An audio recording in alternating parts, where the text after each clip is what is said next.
جج صاحب کیا خیال ہے؟ مولانا فضل الرحمان صاحب بھی سیکرٹ بیلٹ چاہ رہے ہیں، تو سیکرٹ بیلٹ ہوا تو یہ خود سینٹ میں کیسے آئیں گے؟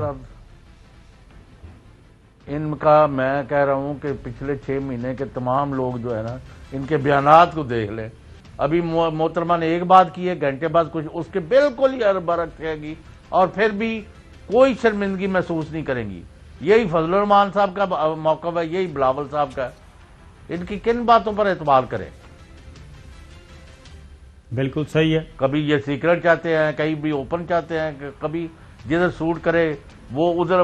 بھائی آپ نے کرنی تھی عوامی مسائل، قومی مفادات، ملکی دفاع کو مضبوط کرنے کے لیے گورنمنٹ پر دباؤ ڈالنا تھا.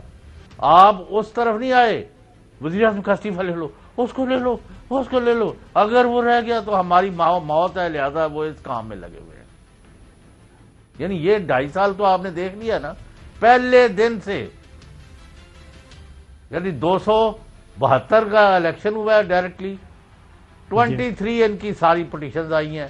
ہر دفعہ اوٹ پٹانگ دعوے کے دعوے سے یہ کہ بھائی 23 آدمی تو تمہارے. ہاں جی. عظمت سعید شیخ صاحب، جسٹس عظمت سعید شیخ صاحب کل اسلام آباد پہنچ چکے ہیں اور یہاں پہ وہ تیاری کر رہے ہیں اور انتظار کیا جا رہا ہے کہ جیسے ہی سیکریٹریٹ کا آفس کا نوٹیفیکیشن ہو جائے اور بجٹ آ جائے، سٹاف ان کے ساتھ جو ضروری سٹاف ہے ان کا نوٹیفیکیشن ہو جائے تو وہ فی الفور اپنا کام شروع کر دیں گے.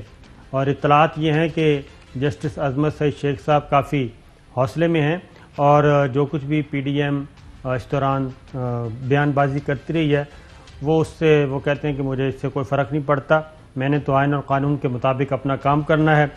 وزیر اعظم عمران خان صاحب نے بھی اس بارے میں ذکر کیا، براڈ شیٹ کے بارے میں. ذرا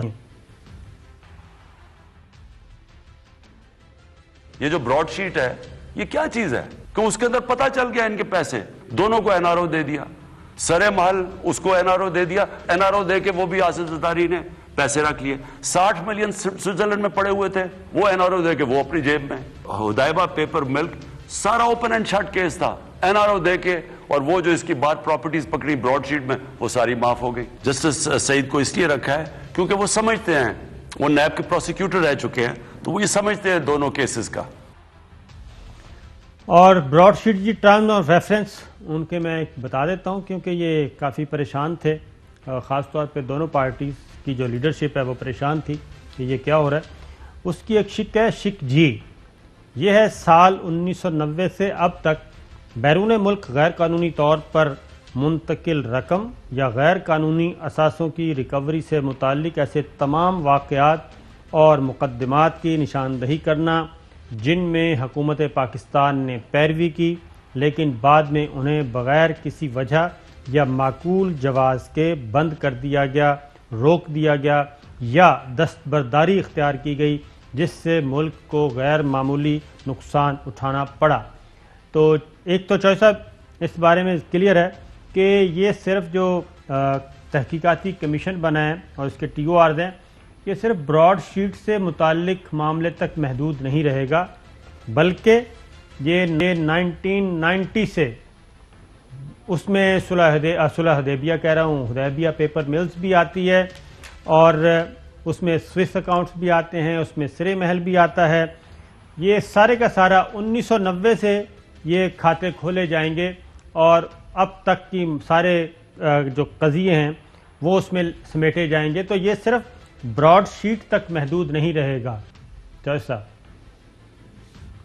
نہیں یہ تو بہت اچھا کیا ہے. عظمت سعید بڑے آنریبل جج ہیں اور مطلب ریٹائرڈ ہوئے ہیں اور ان پر کوئی انگلی نہیں اٹھاتا. تو یہ ایسی ان کو اسی لیے مروڑ اٹھے ہوئے ہیں کہ ان کو کیوں لگایا. تو آپ دیکھیں گے ابھی لوگ دبے لفظوں میں باتیں کر رہے ہیں لیکن جو ہمارے پاس اطلاعات آ رہی ہیں وہ کہتے ہیں کہ اتنا زیادہ مٹیریل جو ہے پاکستانی پیسہ جو لوٹ کے باہر رکھا گیا یا ملک میں اس کے اوپر آنے والا ہے کہ آپ حیران اور پریشان ہو جائیں گے کہ یہاں ہوتا کیا رہا ہے.